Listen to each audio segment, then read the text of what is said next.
Come What May by Lee Miles, a complete script for film. Duncan's bedroom, day. Duncan, late 20s, wearing a full suit, is unlacing a bright pair of Air Jordans on his lap.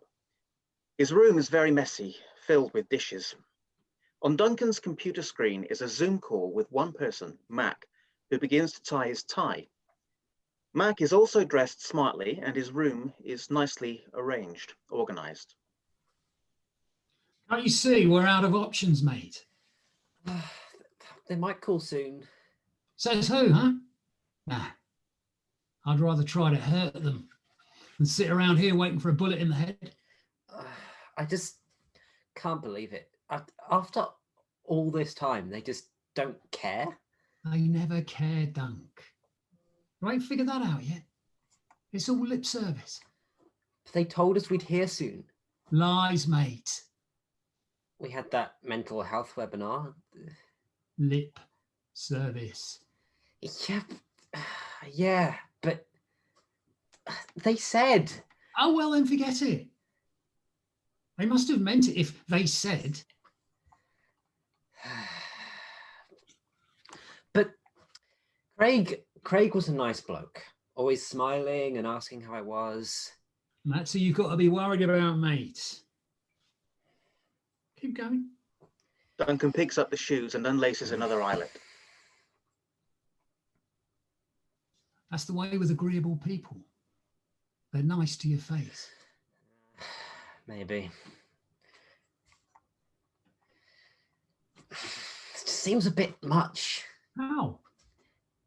Look, we got to make them understand, Dunk. But there's got to be an easier way. How about an email? I have 3,500 unopened work emails here, mate. And I'm told that some are very important. Well, then they're probably right to make you redundant, aren't they? People don't read emails, mate. If it's important, you'll hear about it. Eventually, yeah, but... We got to start talking their language, all right? But there has to be another language, Mac, a less drastic one. Duncan, they can't ignore a dead man. Yeah, well, Jimmy Hoffa would disagree with you there. And Michael Barrymore would disagree with you. Michael who? Oh, yeah, so he knows the leader of the Teamsters Union, but Strike It Lucky is out of his wheelhouse, is it? Was he Supermarket Sweep? No, that's the other one. The what? Look, what I'm saying is, if you want to get someone to notice you, you have to give them a bloody good reason. Especially in this game. What game? The money one. Hit them where it hurts, mate. Bad publicity's all they know.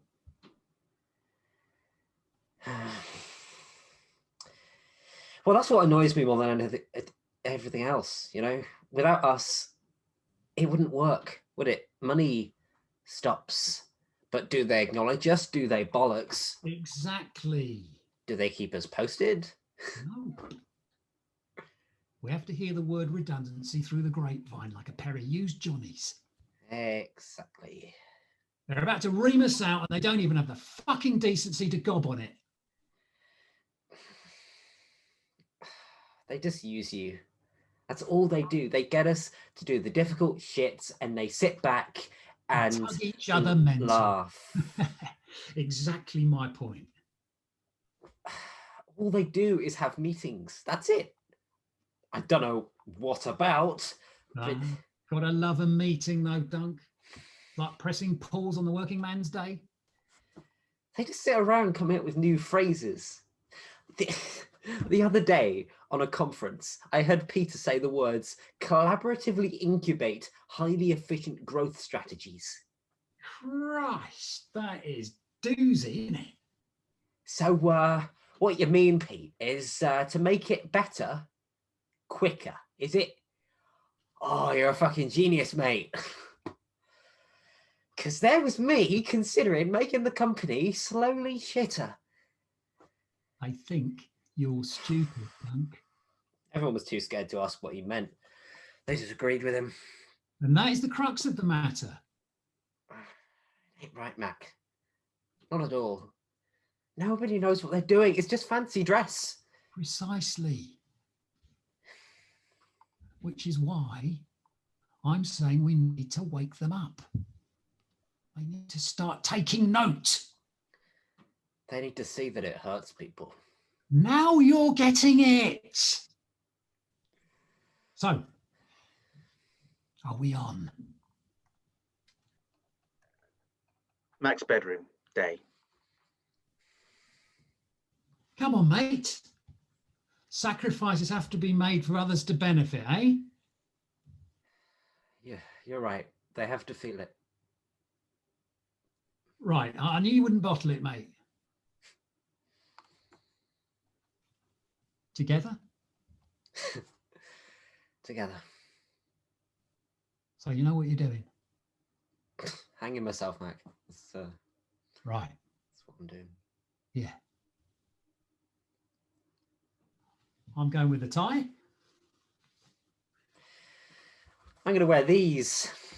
Show these wankers I'm not just a suit, you know, I've got personality. Sort of poetic. Yeah, if you like. So you got a chair or something? Yeah, well, I was thinking this spinny chair, but Duncan leaves the room, returning with a four-legged chair. I can just see someone coming in and finding me with the chair still spinning me around. It'd look funny, wouldn't it? Until they see your corpse dangling there. That's less funny, that. You know what I mean. Hmm. So you want to tie it around your curtain pole there? That's it. How are you doing it? I've got one of those beams going overhead. Oh, that's nice. Is that an original feature? I don't know, Duncan. Show me. Mac moves a chair into the middle of the room and stands on it, changing the subject. Look, mate, I'm glad you're doing this. It means a lot. Yeah. I'm glad we're doing it together. It's a good cause. Yeah, necessary, yeah. He secures the tie above his head. You ready? No. It'll be over quickly, Dunk. Try not to overthink it. You gonna go? Yeah, of course. When? When you go. You scared? No. Then go first. Then I'll follow you. No, I know you. You'll see me in pain and chicken out. Pain? Does it hurt? No, but you'll get the urge to hold on as long as you can. How do you know? Back to the Future 3 after Mad Dog drags Marty through Hill Valley. I haven't seen it. Oh, you should, mate. It's a banger. Well, it's the worst of the three, in fairness. I wouldn't worry. Oh, I'm scared, Mac. Come on, Mac. It's about more than life at this point. Remember, Craig's already taken that from us, the two-faced fuck. We're in limbo as it is. So kick away the chair, hear me? Think about all those Google invites and spreadsheets. You'll never have to hear someone say, let's take it offline for now, ever again. Come on, Dunk. What is it Craig says? Let's step through this challenge together. Duncan kicks the chair away. The noose tightens. His struggle is bleak. Mac watches calmly, then looks up. His tie is just placed inside the lampshade. As Duncan struggles, Mac steps down from the chair and loosens his tie. He walks closer to the camera, grabs his mobile phone and places it to his ear. Craig, it's Mac. Second floor. Oh, I'm all right, thanks. Well, this whole lockdown's got us all going a little bit, eh? A little bit mental. Mac mouths the words, "I'm sorry," to Duncan, who reaches for Mac through the webcam. Mac's bedroom. Mac casually spins in his chair throughout. Yeah, well, just waiting for the redundancy call from you guys, but your problem might have solved itself. Well, I'm saying you don't need to get rid of all of us. Yeah, something's unfortunate's happened, see? It's Duncan, sir. He's taken his own life. Duncan is struggling with less vigour now. Yeah, I'm sorry to have to pass that on, sir. Not ideal, no. But I'm ready to come back as soon as you're ready. Well, putting us on furlough, the long wait. As soon as redundancy was mentioned, it sent him over the edge. The redundancy, sir. Hours. Well, I was sure it was going to be bad news sooner or later. People were talking. No, I know, but you read between the lines, don't you? Oh, I know, sir. I told him the very same thing. He wouldn't listen, though. Duncan's movements have basically stopped. He occasionally spasms. Oh, yeah, no, I do understand my value, Craig. I do. Indispensable. Huh. That's always nice to hear, sir. Ah, it means a lot, that does. Yeah, you too, Craig. And listen, thanks for the... He puts on the tie and smartens his collar, looking at himself in the mirror. Joy returns to his face. On the monitor behind him, Duncan is definitely dead. Indispensable. That's nice, that.